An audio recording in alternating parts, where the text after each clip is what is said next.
নমস্কার। যুক্তি তর্ক সঙ্গে অর্কই আপনাদের স্বাগত। আপনাদের সঙ্গে আমি অর্কপ্রভ সরকার। পাকিস্তানের উপপ্রধানমন্ত্রী বিদেশ মন্ত্রী ইশাক দার দুদিনের রাষ্ট্রীয় সফরে বাংলাদেশে গিয়েছিলেন। পাকিস্তান সেনাবাহিনীর বিশেষ বিমানে ঢাকার আন্তর্জাতিক বিমানবন্দরে তিনি আসেন। দফায় দফায় বৈঠক হয়, মৌ স্বাক্ষরিত হয়, কিছু সমঝোতা হয়। কিন্তু ইশাকদার স্পষ্টভাবে জানিয়েছেন ৭১ সালে অপারেশন সার্চলাইট থেকে শুরু করে যে গণহত্যা তারা সংগঠিত করেছিল, ৩০ লক্ষ বাঙালির রক্তে ভিজেছিল বাংলাদেশের মাটি, তার জন্য তিনি কোনো ক্ষমা প্রার্থনা করবেন না এবং এই বিষয়টার নাকি নিষ্পত্তি হয়ে গেছে। যুক্তি কি, ৭৪ সালে বঙ্গবন্ধুর আমন্ত্রণে ভুট্টো বাংলাদেশে এসেছিলেন এবং তখন তিনি নাকি ইনফর্মালি সরি বলেছিলেন। ২০০০ সালে পারভেজ মুশারফও নাকি ইনফর্মালি সরি বলেছিলেন। আর ইনফর্মালি সরি বলা আর অফিসিয়ালি এই গণহত্যার জন্য ক্ষমা চাওয়া দুটোর মধ্যে আসমান জমিন ফারাক। অর্থাৎ পাকিস্তান এখনো এই গণহত্যার দায় স্বীকার করতে রাজি নয়। যখন ইশাকদার এই কথাগুলো বলছেন তখন তার পাশে দাঁড়িয়েছিলেন বাংলাদেশের পররাষ্ট্র উপদেষ্টা তৌহিদ হোসেন।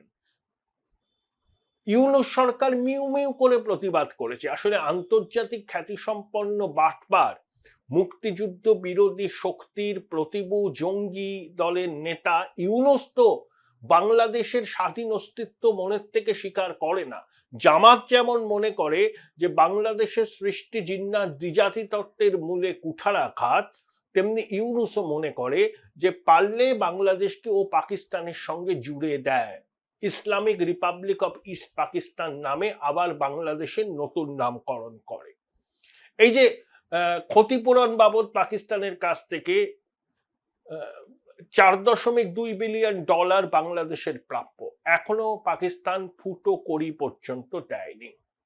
কিন্তু প্রশ্ন হচ্ছে, জামাতের আমির ওরা তো মুক্তিযুদ্ধ বিরোধী শক্তি, ইশাকদারের সঙ্গে দেখা করেছেন এবং খালেদা জিয়ার সঙ্গেও বৈঠক হয়েছে ইশাকদারের।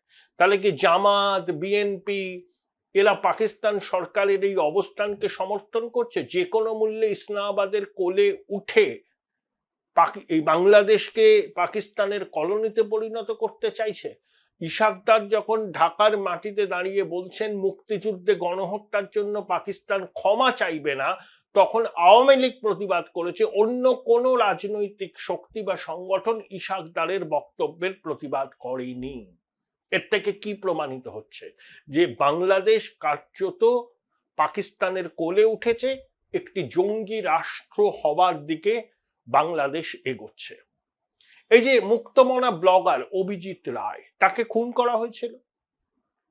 প্রধান আসামিকে আসিফ নজরুলের আইন মন্ত্রক মুক্তি দিয়েছে। আমি তো বলি ওকে জঙ্গিদের ধর্মপিতা, ও মাতৃজঠরের লজ্জা, ও রাজাকারদের বংশধর। এই লোকটাই জসিমউদ্দিন রহমানিকে ছেড়েছিল, আনসারুল্লাহ বাংলার প্রধান, এবং জেল থেকে বেরিয়েই সে ভারতকে রক্তাক্ত করার হুমকি দিচ্ছে। আইএসআই এর প্রতিনিধি দলের সঙ্গে রংপুরে লালমনিরহাটে এই জসিমউদ্দিন রহমানি বৈঠক করেছিলেন। তাহলে মুক্তমনা ব্লগার অভিজিৎ রায়ের খুনিকে মুক্তি দিয়ে দিল ইউনূসের অন্তর্বর্তী সরকার। তাহলে একটা সরকারের মানসিকতা কি এই ধরনের ঘটনা থেকে কিন্তু প্রমাণিত হয়।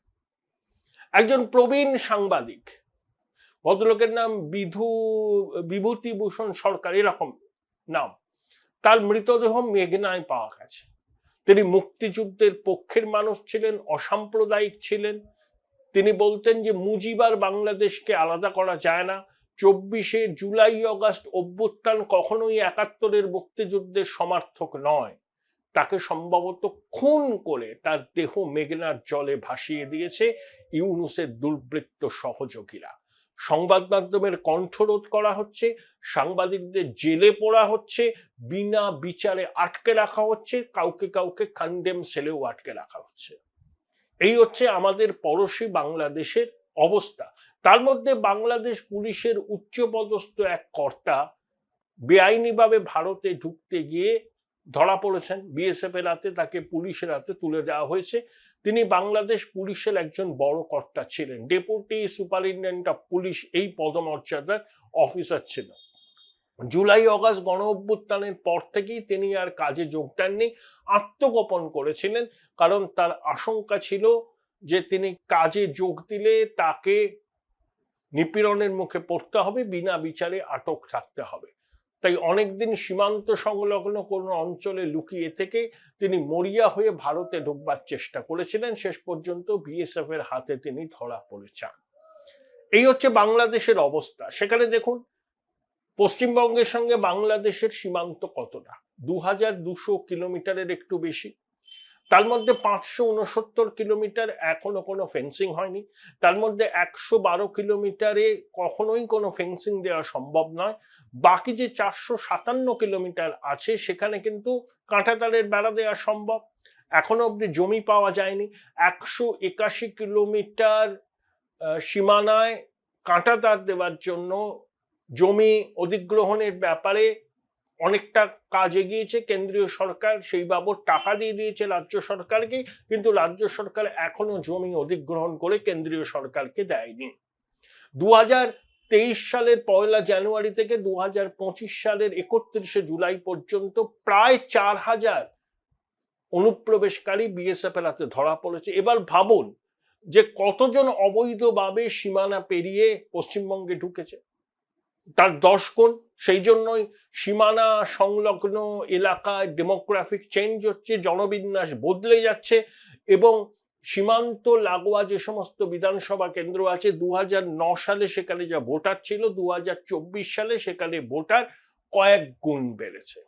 প্রধানমন্ত্রী কি বলেছেন যে অনুপ্রবেশের সমস্যাটার গুরুত্ব বুঝতে হবে, হাই পাওয়ার ডেমোগ্রাফিক কমিশন তৈরি হয়েছে এবং অবৈধ অনুপ্রবেশকারীদের কোনো ঠাঁই নেই ভারতবর্ষে, এটা প্রধানমন্ত্রী বলে দিয়েছেন, এবং এর বিষয়ে অভিযান আরো গতিপ্রাপ্ত হবে।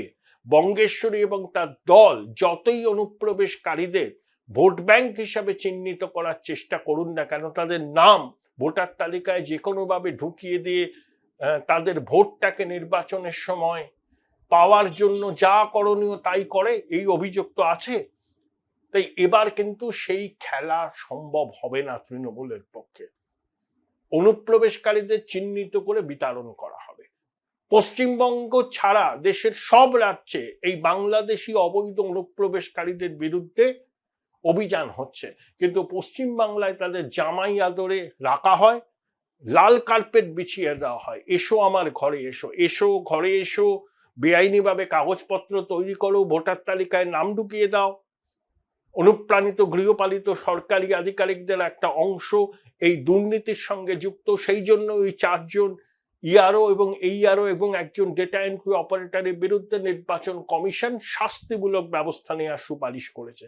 রাজ্য সরকার চাঁদ সওদাগরের মনসা পুজো করার মতো শুধু সাসপেন্ড করেছে, কিন্তু এখনো কোনো এফআইআর করেনি। তাই খেলা জমে ক্ষীর। আতঙ্কের প্রহর গুনছে রাজ্যের শাসক দল। তারা জানে যে এই অবৈধ অনুপ্রবেশকারীদের চিহ্নিত করে তাদেরকে বাংলাদেশে ফেরত পাঠানোর ব্যাপারে ভারতবর্ষের সবকটি রাজ্যের সরকার কিন্তু একমত, ব্যতিক্রম পশ্চিমবঙ্গ। যে মমতা বন্দ্যোপাধ্যায় বিরোধী নেত্রী হিসাবে অনুপ্রবেশের বিরোধিতা করেছেন, সংসদে সরব হয়েছেন, তাকে বলতে দেয়া হচ্ছে না এই অভিযোগে কাগজ ছুঁড়েছিলেন, সেই মমতা বন্দ্যোপাধ্যায় সরকার, তার দল এখন অনুপ্রবেশকারীদের বাঁচাতে মাঠে নেমেছেন। বলছেন ভাষা সন্ত্রাস হচ্ছে, বাঙালি আক্রান্ত হচ্ছে, বিজেপি বাংলা বিরোধী, বিজেপি বাঙালি বিরোধী ইত্যাদি ইত্যাদি। কিন্তু পরিযায়ী শ্রমিকরা অনেকেই বিভিন্ন রাজ্যে আছেন, তো তারা ভারতীয়, যারা তারা ধর্মকেই আমার দেখার দরকার নেই, তারা ভারতীয় নাগরিক, আমাদের সহনাগরিক। দেশের সংবিধান আমাকে আপনাকে যে অধিকার দিয়েছে, ভারতীয় নাগরিক পরিযায়ী শ্রমিক তার ধর্ম যাই হোক না কেন তাকেও একই রকম অধিকার দিয়েছে। তিনি যেখানে খুশি থাকতে পারেন, যেখানে খুশি পড়াশোনার জন্য যেতে পারেন, যেখানে খুশি কাজ করতে পারেন। মাননীয়া কর্মশ্রী প্রকল্পর একটা ওই গাজর ঝুলিয়েছেন, এসো আমার ঘরে এসো, 5000 টাকা করে পাবে যতদিন না কাজ পাচ্ছ। পরিযায়ী শ্রমিকরা বলছেন কেন যাব, দিনে 1000 টাকা রোজগার করি, ভালো আছি, কেন বঙ্গেশ্বরীর এই ভিক্ষা নিতে যাব? এটাও কাজে দেবে না। ভাষা সন্ত্রাসের অভিযোগ, বাঙালি আক্রান্ত বুমেরাং হয়ে যাচ্ছে, নো টেকার। সবাই জানেন যে অনুপ্রবেশকারীদের বাঁচাবার জন্য শাসক দল এই মিথ্যা ন্যারেটিভটা তৈরি করেছে। লক্ষ লক্ষ বাঙালি ভারতবর্ষের বিভিন্ন রাজ্যে কর্মসূত্রে লেখাপড়ার জন্য আছেন, তারা ভালো আছেন, নিরাপদে আছেন, তারা যেখানে থাকেন সেখানকার সংস্কৃতির সঙ্গে মিশে গেছেন। বাঙালির দুর্গাপুজো, কালী পুজোতেও অন্য রাজ্যের মানুষ অংশগ্রহণ করেন। শুধু বিভ্রান্তি ছড়িয়ে তাদেরকে বিড়ম্বনায় ফেলছে রাজ্যের শাসক দল। এখন ভাষা সন্ত্রাস, এটা একটা খুব প্রচলিত লব্জ হয়ে গেছে। Join Indian Institute of Hotel Management now. Right choice, right decision. হৃদয়ে ক্ষুধের গন্ধ লেগে আছে আকাঙ্ক্ষার, তবু তো চোখের উপরে নীল মৃত্যু উজাগর, বাঁকা চাঁদ, শূন্য মাঠ, শিশিরের ঘ্রাণ। কখন মরণ আসে কে জানে, কালিদহে কখন যে ঝড়। এটা তো বাংলা, এটা তো ধ্রুপদী বাংলা, জীবনানন্দ দাশের বিখ্যাত লাইন। জীবন দাশের কাব্য সমগ্রের 149 পৃষ্ঠায় এই কবিতাটা আছে। আর সেখানে এপাং ওপাং ঝপাং আমরা সবাই ড্যাং ড্যাং, এটাও বাংলা? আপনারা বলুন, আপনারা বলুন, শুভ নন্দনকে আপনারা মনে করেন বাংলা? কারোর ইচ্ছা হলো যা খুশি নামকরণ করে দিলেন, সেটাকে নিয়ে তৃণজীবী বুদ্ধিজীবীরা ধন্য ধন্য করলেন যে এরকম শব্দ চয়ন বোধহয় কখনো হয়নি। অশ্রুকুমার শিকদার, সুকুমার বাবু ওরা যদি বেঁচে থাকতেন আঁতকে উঠতেন, শঙ্কবাবু যদি বেঁচে থাকতেন আঁতকে উঠতেন। বাংলা ভাষার কি নিদারুণ পরিণতি এই আমলে হয়েছে দেখে সত্যি শিউরে উঠতেন। আমি জানি না ভাষা সন্ত্রাস কোনটা। আমরা ওই জীবনানন্দের ওই ভাষাতেই কবিতা পড়তে, শুনতে, আবৃত্তি করতে অভ্যস্ত। এপাং ওপাং ঝপাং আমরা সবাই ড্যাং ড্যাং, এটা বাংলা ভাষার বিকৃতি। বাংলা ভাষাকে ধ্রুপদী ভাষার মর্যাদা দেওয়া হয়েছে, কিন্তু সেই ভাষার এত ফলিত রূপ আমাদের আতঙ্কিত করে দিচ্ছে। শক্তিদা একবার বলেছিলেন, অসাধারণ লাইনটা আমার খুব প্রিয়, সমগ্রে লেগেছে টান, টুকরোকে কি সংহত করা যাবে, জীবনযাত্রার মূলে লেগে গেছে চৈত্রের বাতাস। 2026-এর বিধানসভা নির্বাচনে আমরা যদি বাঙালির ঋতগৌরব, আত্মসম্মান, মর্যাদা পুনঃপ্রতিষ্ঠা করার জন্য পদক্ষেপ না করি, নিজেদের গণতান্ত্রিক অধিকারটা সচেতনভাবে প্রয়োগ না করি, তাহলে তো সখাত শরীরে আমরা ডুববই, আর কখনো ঘুরে দাঁড়াতে পারবো না। আমাদের প্রত্যেকের জীবনযাত্রার মূলে লেগে যাবে চৈত্রের বাতাস, কিচ্ছু করার থাকবে না। তাই তৃণজীবী বুদ্ধিজীবীদের কথা ছেড়ে দিন, আমি গ্রামসির ভাষায় অর্গানিক ইন্টেলেকচুয়ালদের কাছে আহ্বান করি, যারা প্রিকনসিভ নোশন দিয়ে চালিত নয়, যারা কলে, কারখানায়, খেতে, খামারে, সওদাগরি অফিসে, আদালতে, সংবাদপত্রের দপ্তরে, স্কুলে, কলেজে কাজ করেন, তারাই প্রকৃত বুদ্ধিজীবী, তারাই বাংলার ঐতিহ্য, সংস্কৃতি, ভাষাকে রক্ষা করতে পারেন। তারা এগিয়ে আসুন, সংঘবদ্ধ হন। ক্ষুদ্র রাজনৈতিক স্বার্থ বলে বাংলাকে বাঁচানোর জন্য, পশ্চিমবঙ্গকে বাঁচাবার জন্য ভেবেচিন্তে গণতান্ত্রিক অধিকার প্রয়োগ করুন। এখন ক্ষুদ্র দলীয় স্বার্থের বিষয়ে অগ্রাধিকার পেলে বাংলাকে আর বাঁচানো যাবে না। 26-এর বিধানসভা নির্বাচন আমাদের কাছে শেষ সুযোগ, নইলে ভবিষ্যৎ প্রজন্ম আমাদের কিন্তু ক্ষমা করবে না।